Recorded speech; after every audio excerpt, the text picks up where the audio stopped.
नमस्कार दोस्तों, स्वागत है आप सभी का एक बार फिर से पोस्टल स्टडी के यूट्यूब चैनल पर और आज की एक और नई वीडियो में। ये नई वीडियो हमारी होने वाली है पोस्टल असिस्टेंट का जो आपका एग्ज़ाम होना है 2024 में, उसके लिए आप सभी को पता होना चाहिए आपके एग्ज़ाम में क्या-क्या पूछा जाएगा, ठीक है? सिलेबस क्या रहेगा आपका एग्ज़ाम का, पैटर्न क्या रहेगा आपका एग्ज़ाम का, ठीक है? तो उसके बारे में ये वीडियो होने वाली है। अगर आप में से कोई भी जुड़ना चाहता है पोस्टल स्टडी के साथ अपने एग्ज़ाम की तैयारी के लिए, तो आप पोस्टल स्टडी को जॉइन कर सकते हैं। तो चलिए शुरू करते हैं इस वीडियो को। पूरा देखिएगा, बहुत कुछ आपको इसमें नया मिलेगा। सबसे पहले है पैटर्न ऑफ एग्जामिनेशन क्या रहेगा, ठीक है? आपका एग्ज़ाम का क्या पैटर्न रहता है? पेपर 1, पेपर 2 और पेपर 3 3 आपके एग्ज़ाम होते हैं। पीए का अगर आप पोस्टल असिस्टेंट की बात कर रहे हैं तो 3 एग्ज़ाम होंगे आपके। सबसे पहले है हमारे पास पेपर 1, ठीक है? ये कॉम्पिटिटिव एग्ज़ाम होता है ना? पेपर 2 क्वालीफाइंग होता है और पेपर 3 भी क्वालीफाइंग एग्ज़ाम होता है। पेपर 1 का जो क्वेश्चन्स है, टाइप ऑफ क्वेश्चन्स पेपर 1 के वो होते हैं multiple type questions, multiple choice question होते हैं, ठीक है? एमसीक्यूज़ जिसमें से कि आपको 4 में से 1 राइट आंसर देना होता है। पेपर 2 में आपके पास मल्टी चॉइस और सब्जेक्टिव दोनों तरीके के क्वेश्चंस होते हैं, ठीक है? और पेपर 3 आपका जो है वो कंप्यूटर में होता है डेटा, ठीक है? स्किल टेस्ट भी जिसे कहते हैं, डेटा एंट्री स्किल टेस्ट। आगे हमारे पास पेपर 3 आपका जो है नंबर ऑफ क्वेश्चंस आपके एज़ पर सिलेबस होते हैं, जितना आपका सिलेबस है उस हिसाब से पेपर 2 का भी। और मैक्सिमम मार्क्स कितने होते हैं? मैक्सिमम मार्क्स जो आपके एग्ज़ाम में होते हैं, वो 100 पेपर 1 में आपके जो है 100 मार्क्स का होता है और 2 पार्ट्स में होते हैं वो, पार्ट ए, पार्ट बी। और पेपर 2 आपका 50 मार्क्स का होता है, पेपर 3 आपका 25 मार्क्स का होता है, ठीक है? ड्यूरेशन कितनी रहती है? 120 मिनट, 45 मिनट्स एंड 15 मिनट्स आपके एग्ज़ाम के लिए रहती है और मिनिमम क्वालीफाइंग मार्क्स कितने रहेंगे, ठीक है? मिनिमम क्वालीफाइंग मार्क्स किसी भी एग्ज़ाम के लिए आपके कितने रहेंगे उसकी बात कर लें तो पेपर 1 में और पेपर 2 में, ठीक है? पेपर 1 और पेपर 2 में मिनिमम क्वालीफाइंग मार्क्स है जो फॉर एससी, एसटी कैटेगरी वो 33% रहेंगे हर एग्ज़ाम में, पेपर 1 में भी, पेपर 2 में भी। क्वालीफाइंग मार्क्स की बात हो रही है यहाँ पे और ओबीसी के लिए 37% रहेगा ये और ऑप्शन नंबर सी, ठीक है, जनरल के लिए 40% हर एक पेपर में रहेगा और टेस्ट में आपका, ठीक है, एससी-एसटी के लिए 60% होने चाहिए आपके मार्क्स और जनरल के लिए 75% होने चाहिए आपके जो मार्क्स है। ये आपका एग्ज़ाम पैटर्न है। भाषा कौन-सी रहती है आपकी? आपकी जो भी लोकल लैंग्वेज होती है, ऑफ़िशियल लैंग्वेज जो वहाँ पे आपके सर्कल में यूज़ की जाती है, ठीक है? जैसे बहुत से स्टेट्स में उनकी नेटिव लैंग्वेज यूज़ की जाती है एग्ज़ाम में, गुजरात में गुजराती होती है ना? बाकी हिंदी और इंग्लिश में रहता है, नहीं तो गुजरात में हिंदी, गुजराती और इंग्लिश में रहता है। तो ऐसे, ठीक है? वैसे ही आपका जो भी स्टेट है, उस हिसाब से लैंग्वेज में आपका एग्ज़ाम होता है। ये आपका एग्ज़ाम पैटर्न की बात हो गई। सिलेबस की बात कर लेते हैं। पेपर 1, ठीक है? पेपर 1 की बात कर रहे हैं हम। पेपर 1 पार्ट 1, पेपर 1 पार्ट 1, ठीक है? पेपर 1 का पार्ट ए है जो, पार्ट ए एग्ज़ाम का 120 मिनट का ये एग्ज़ाम रहेगा आपका, ठीक है? इसमें जो पार्ट ए है, ठीक है? वो 50 मार्क्स का होगा, हर एक क्वेश्चन जो है 1 मार्क्स का होगा। और अब कैसे-कैसे आपके पास आएगा ये, ठीक है? सबसे पहले post office guide part 1, PO guide part 1, inland article से रिलेटेड, ठीक है? Except telegraphic money order, telegraphic money order को छोड़कर सब कुछ पूछा जाएगा पीओ गाइड पार्ट 1 से, 10 क्वेश्चन्स इसमें से आएँगे। PO guide part 2, post office guide part 2, British और आयरिश पोस्टल ऑर्डर को छोड़कर इसमें सब कुछ पूछा जाएगा। 10 क्वेश्चन यहाँ से आपको देखने को मिल जाते हैं। आगे basic terminologies relating to IT modernisation project of department of post, ठीक है? तो आईटी मॉडर्नाइजेशन से रिलेटेड बेसिक टर्मिनोलॉजीज़ आपके एग्ज़ाम में पूछी जाती है, पर इसमें गहराई में भी ये पूछा जाता है। तो पूरा ये भी आपके एग्ज़ाम में आएगा, आईटी मॉडर्नाइजेशन प्रोजेक्ट के बारे में आपको पूरा पता होना चाहिए। प्रोडक्ट एंड सर्विस से आपके 10 क्वेश्चन्स आएँगे जो कि है mails, banking, remittance, insurance, stamps and business, ठीक है? और ये सब कहाँ से पूछा जाएगा? इंडिया पोस्ट की वेबसाइट से इसका रेफ़रेंस लिया जाता है। तो 10 क्वेश्चन्स प्रोडक्ट एंड सर्विस के आपको देखने को मिल जाएँगे, टोटल 40 क्वेश्चन होंगे पेपर पार्ट ए में, ठीक है?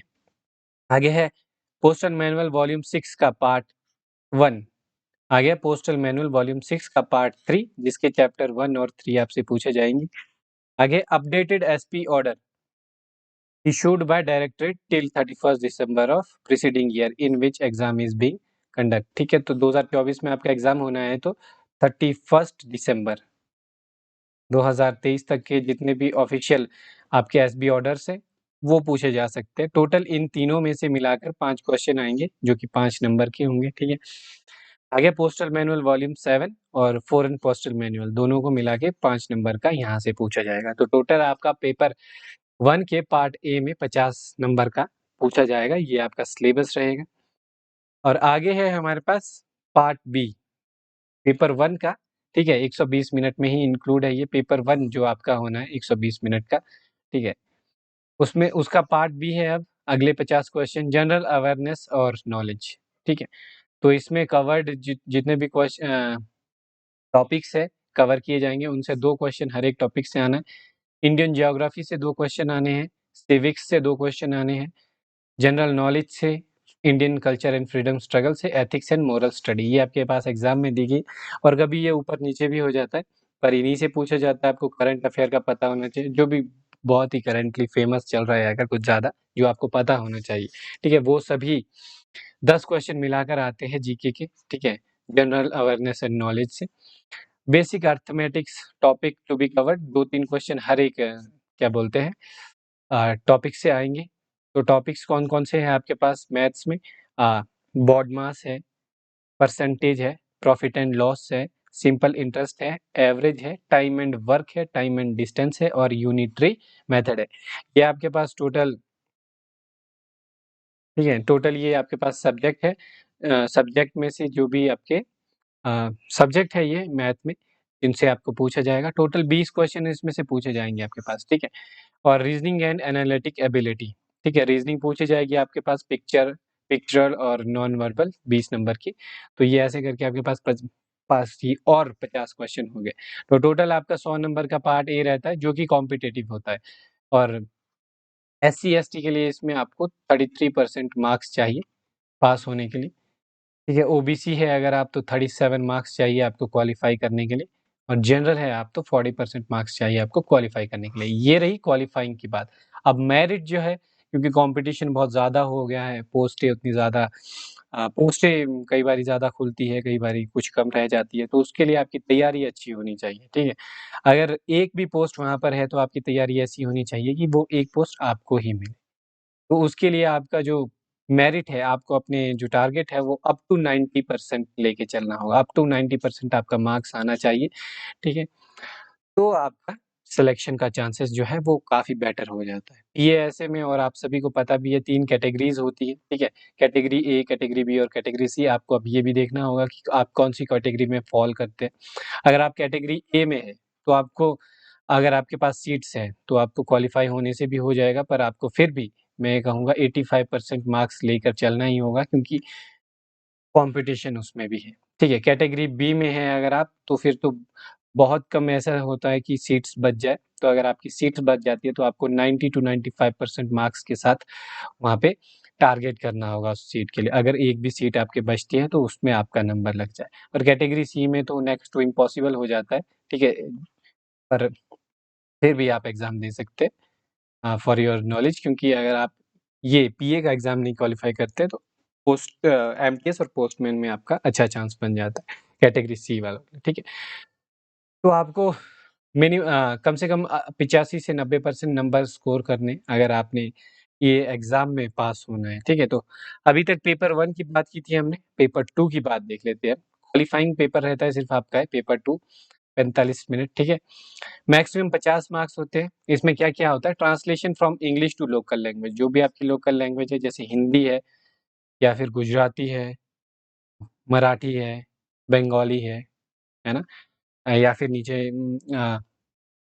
तमिल, कन्नड़ वो सब है। तो आपका लो इंग्लिश टू लोकल लैंग्वेज आपको 10 क्वेश्चन जो है 10 इंग्लिश के वर्डों को closest meaning in local language to identify ठीक है? तो आपको उनको मल्टीपल जो क्लोज़ेस्ट उसका मीनिंग होता है, ठीक है? तो उसको आपको ट्रांसलेट करना है इंग्लिश टू लोकल लैंग्वेज में। कितने क्वेश्चन आएँगे आपके इसके पास? 15 क्वेश्चन आएँगे, हर एक क्वेश्चन 1 मार्क का होगा। आगे आपको सेम लोकल लैंग्वेज से इंग्लिश लैंग्वेज में कन्वर्ट करना है, ठीक है? क्लोज़ेस्ट मीनिंग इंग्लिश वर्ड का क्या रहेगा उस लोकल लैंग्वेज वर्ड के लिए। 15 क्वेश्चन आपके पास ये रहेंगे, हर एक क्वेश्चन 1 मार्क का होगा। तीसरा जो आपके पास इसमें क्वेश्चन आता है वो आता है letter writing in local language. Local language में आपको लेटर लिखना होता है एक 1 to be attempted out of 3। ठीक, तो 3 क्वेश्चन आते हैं आपके पास। ठीक है, 3 क्वेश्चंस में से आपको कोई भी एक अटेम्प्ट करना है। एक लेटर लिखना होता है, पत्र। ठीक है, तो ये सब आप सभी को पता है पत्र कैसे लिखते हैं। ग्रामर की क्लास में 9th-10th में आपको पढ़ाया जाता है स्कूल्स में। ठीक है, और बाकी हम इसे भी देख लेंगे। 10 नंबर का ये पत्र होता है। एक आपको पैराग्राफ राइटिंग आती है। ठीक है, शॉर्ट ऐसे टाइप लिखना होता है 80 से 100 वर्ड का, ज़्यादा भी नहीं। 3 ऑप्शंस होते हैं उनमें, वो भी आपको लोकल लैंग्वेज में ही लिखना है, जो आपकी लोकल लैंग्वेज है, वो भी 10 नंबर का होता है। और पेपर 2 में पास होने का सबसे अच्छा है, आप लेटर राइटिंग करिए, ऐसे लिख दीजिए और बाकी जो आपके क्वेश्चन मीनिंग वाले हैं, अगर आप वो भी अटेम्प्ट कर सकते हैं, कर लीजिए। सिर्फ़ आपको 33% नंबर लाने हैं, 40% नंबर लाने हैं आपको पास होने के लिए। कोटे की बात अभी नहीं करते, ठीक है? 40% नंबर लाने हैं आपको, चाहे आप जो भी है, ठीक है? 40% आप आराम से ला सकते हैं। लगभग-लगभग आपको 20 नंबर लाने हैं और आप पास हो जाएँगे। ठीक है, 20 से ऊपर नंबर लाने हैं, आप पास हो जाएँगे। तो ज़्यादा हार्ड नहीं है, 20 नंबर के तो लेटर और पैराग्राफ ही है यहाँ पे, ठीक है। पेपर 3 है आपके पास skill test of data entry, 15 minute के लिए, जिसमें आपके पास लगभग 1200 की डिप्रेशंस होती है, 25 नंबर की ये होती है, ठीक है। आपको 1200 की डिप्रेशंस देनी है, 25 नंबर का आपका पूरा पेपर है, ठीक है। 1200 की डिप्रेशंस आपको मिलती है और इसमें आपका जो क्राइटेरिया है 75% हो आपके नंबर होने चाहिए, ठीक है? तो 75% आपके मार्क्स होने चाहिए और आप इसमें पास हो जाएँगे। क्वालीफाइंग पेपर है सिर्फ़, तो आपको इसकी भी टेस्ट की भी तैयारी करनी है, स्किल एंट्री टेस्ट की, ठीक है? तो अगर ये आपका सिलेबस है और ये पूरा सिलेबस आप लोगों को लग रहा होगा कि बहुत ज़्यादा है कि जीके, मैथ्स, रीज़निंग, डीओपी का इतनी सारी किताबें, तो अगर आप में से कोई भी इन इस पूरे सिलेबस को पढ़ने में या फिर एग्ज़ाम की तैयारी में पोस्टल स्टडी की मदद चाहते, पोस्टल स्टडी के साथ जुड़ना चाहते, तो पोस्टल स्टडी का न्यू बैच जो है, पोस्टल असिस्टेंट, सॉर्टिंग असिस्टेंट के लिए शुरू हो चुका है, ठीक है? कब से शुरू हो चुका है? 1 अगस्त से शुरू हो चुका है। कोई भी अगर आप में से जुड़ना चाहता है, तो इसी वक़्त 8580872431 पर व्हाट्सएप पे मैसेज कर दीजिए, आपको पूरी डिटेल मिल जाएगी। बैच में क्या-क्या मिलेगा आपको? डेली क्लासेस मिलेंगी, डेली लेक्चर मिलेंगे, ठीक है? जिसमें आपको पूरा ये जितना भी सिलेबस है, उसको ईज़ी करके नोट्स के माध्यम से अच्छे से समझाया जाएगा। डेली क्लास जो होगी उसका डेली टेस्ट होगा। वीकली संडे को कोई भी क्लास नहीं होती है क्योंकि वीकली टेस्ट होता है संडे को। आपका मॉक टेस्ट समझ लीजिए आप, ठीक है? और डाउट डिस्कशन ग्रुप्स होंगे, ठीक है? व्हाट्सऐप पे आप डाउट डिस्कस कर सकते हैं एक-दूसरे के माध्यम से या फिर ज़ूम सेशंस भी हमारे होते हैं, ठीक है? अभी तक हमारे इस बार हमने 2 ज़ूम सेशन लिए, काफ़ी अच्छे रहे और एक ज़ूम सेशन हम कुछ ही दिनों में लेने वाले हैं, वो भी बहुत तगड़ा होने वाला है, पीओ गाइड पार्ट 1 का पूरा होगा। तो आप अगर आप में से कोई भी जुड़ना चाहता है पोस्टल स्टडी के साथ, तो आप अभी 8580872431 डिस्क्रिप्शन में भी आपको व्हाट्सऐप का लिंक मिल जाएगा, आप उसपे मैसेज कर सकते हैं, पूरी डिटेल आपको मिल जाएगी।